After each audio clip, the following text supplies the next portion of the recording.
Big Country Station, 95.5 WFMS. One of our favorites, Justin Moore, always fun. And that's with a woman you love, and Jim, Deb, and Kevin. Are you okay? I left my watch at home. I can see the look written all over your face. You don't feel complete. I may have to go home. I'm sorry. To get your watch?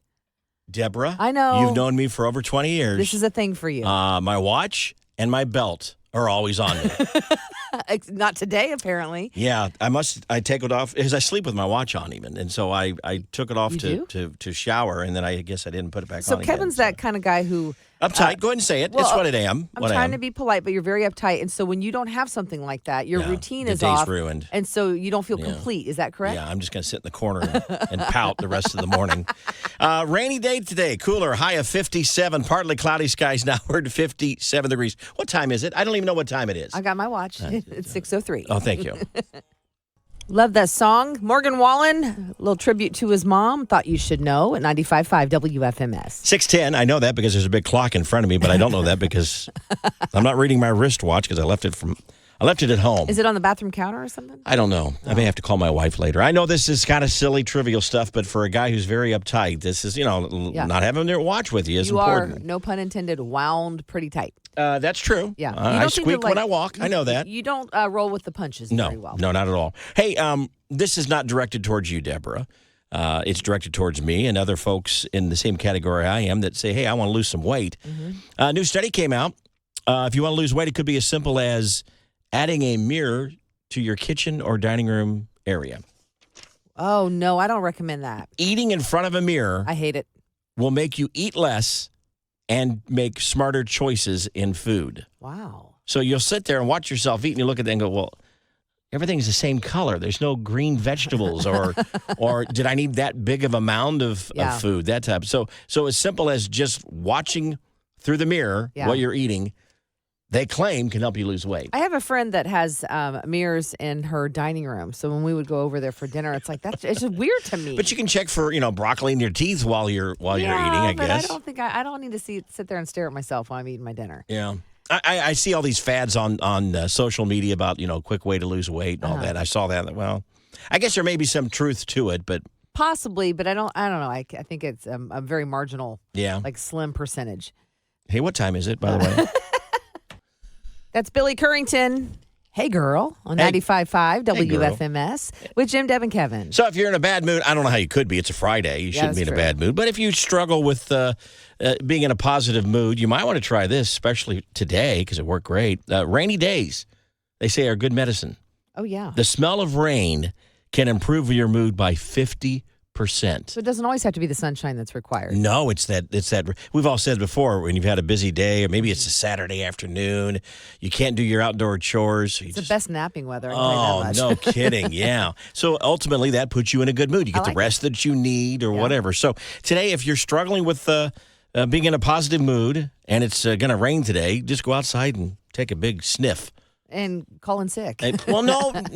Yes. You said that. I didn't. I'm just saying you can improve your mood by simply just smelling the rain. Okay. The Country Station, 95.5 WFMS. He's one of my favorites. Dierks Bentley and Gone. So he posted yesterday an old photo of him, and people thought he's cut his hair off. No. And they thought he'd returned to the shorter look. It was look. an old photo, yeah. But still long. Something else that's a favorite of yours is my bad joke worth repeating. It's sponsored by Hearing Solutions of Indiana. You've never heard like this before. My boss calls me the computer. Nothing to do with intelligence. I just go to sleep if left unattended for 15 minutes. Jeez. He loves his wine and he loves his tattoos. Oh, that's right. He's got a lot of both. And that's Brett Young at 95.5 WFMS with Jim, Deb, and Kevin. 7:10. Boy, I got a busy weekend for concerts. Yes. We got Lady A in concert tomorrow night. And we have Rascal Flatts lead singer Gary LaVox. Of course, Rascal Flatts has retired, I guess you could say. Disbanded for the moment. Disbanded be a good way to. So Gary LaVox is touring on his own. He's going to be at 8 Second Saloon tomorrow as well. He'll have hit after hit. Oh, no kidding. New stuff and some of his old stuff, but it makes it tough to choose because you've got both of them on the same night. We have interviewed probably the group Rascal Flatts more than anybody. I think Lady A is number 2. Probably Rascal Flatts is probably number 1. And we always try to find the insight about some of the artists, like this one. Gary, we've heard you're an excellent dad. You got 2 girls, is that right? I have 2 girls, Brittany and Brooklyn. And that's my big claim to fame. How do you handle being away from them with the band? It's hard. It's really, really, really, really hard. But, I just make up for it when I get home and we talk on the phone and put up cameras on computers and just whatever you can do. When Brittany was young, I mean, like firstborn, that's when we were on the radio tour, and we did 13 weeks and we were gone.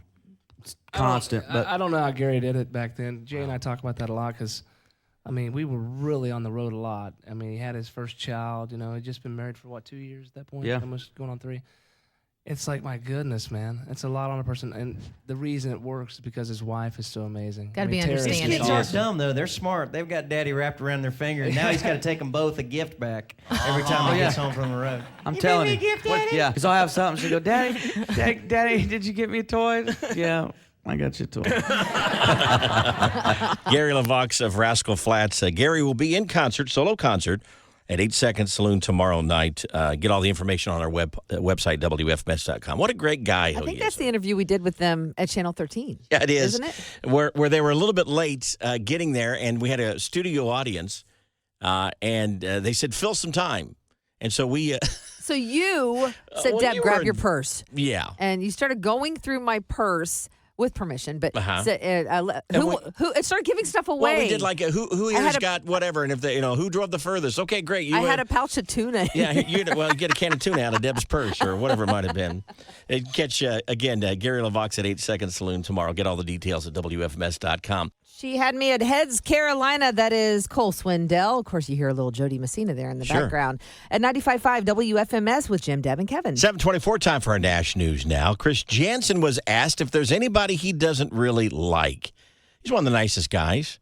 He thought for a moment. He said, well, not that I don't like her, but something that a music teacher told me once really has bothered me over these years. Oh, no. He goes on to tell that she once called him stupid because he couldn't read music.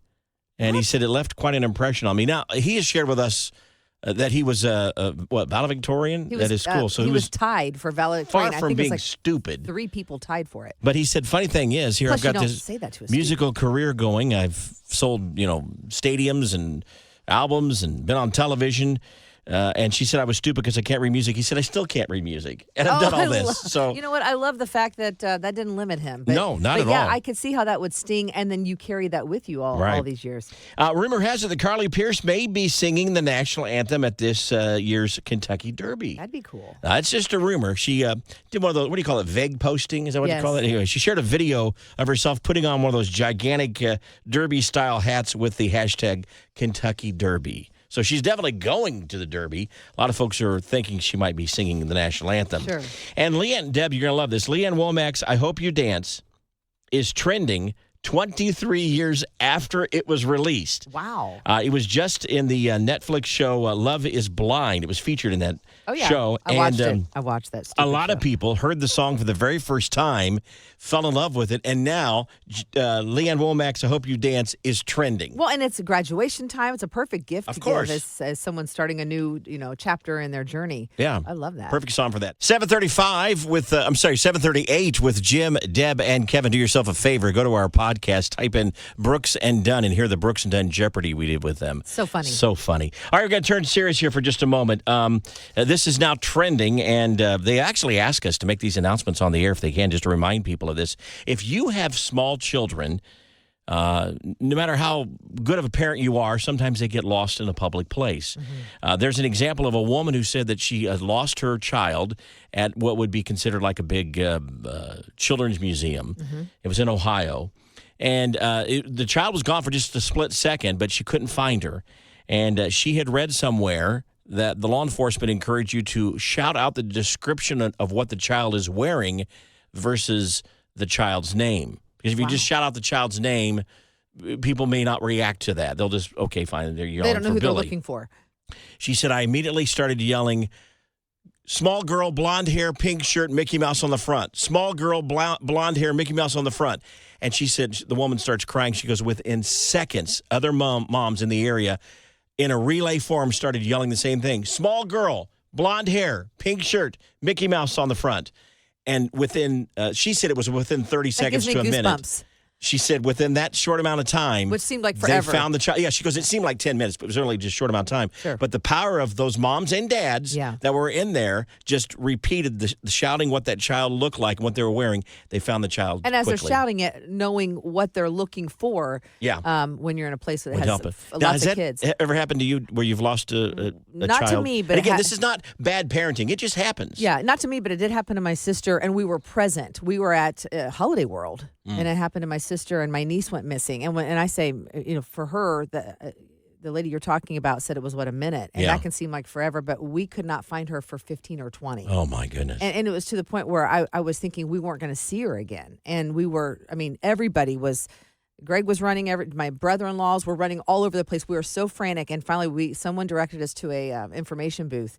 And here she walked up holding another mother's hand Wow. and tears going down her face because we were right there with her. And then the next thing you know, she's gone. Well, again, it's not a sign of bad parenting. That just happens. Like you said, you look away for a split second. But they're reminding people to not just shout out the child's name, but really shout out the description. And as you're right, as the woman's telling the story, it does give you goosebumps to think the power of a mom and dad that you don't even know Yeah. share in the search for that child. It all turned out great, by the way.